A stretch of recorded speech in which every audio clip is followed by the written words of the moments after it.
Seraya Seraya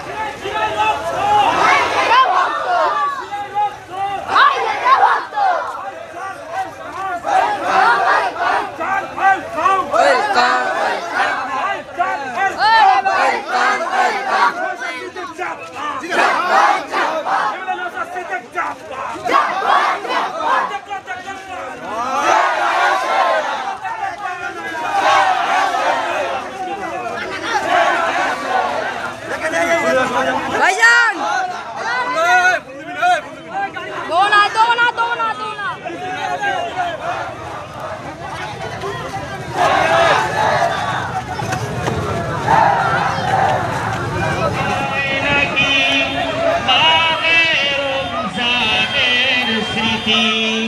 যে মাসেতে কত ফজিলত জানো মুসলিম জাতি ভোলা যায় নাকি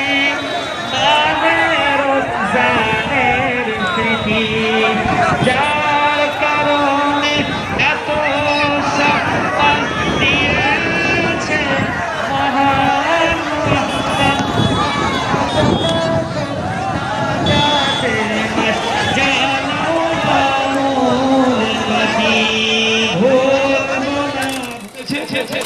তাদের মধ্যে কয়েকজনকে আমি সবার সাথে যোগাযোগ করার চেষ্টা করেছি, যারা রেসপন্স করেছে তাদেরকে নিয়ে আমি কলকাতা হাইকোর্টে একটা অ্যাপ্লিকেশন করেছি তাদের হয়ে।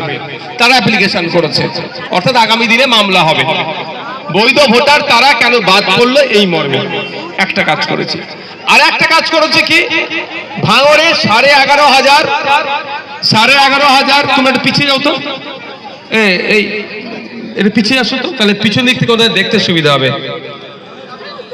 11,500 ভোটার আন্ডার অ্যাডজুডিকেশন, যা পরিস্থিতি তারা নাকি আর ভোট দিতে পারবে না।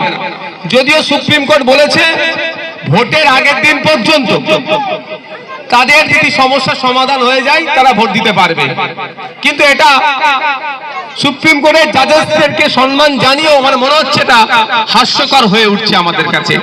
এবার এই 11,500 মধ্যে যদি কেউ ইচ্ছে করে আমি কন্টেস্ট করতে চাই, পারে তো নাকি?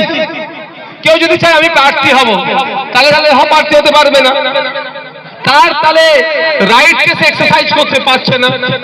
এদিকে নির্বাচন ঘোষণা হয়ে গেল, হ্যাঁ আমরা কন্টেস্ট করব ঠিক কথা, নির্বাচনে আমরা অংশগ্রহণ করবো ঠিক কথা,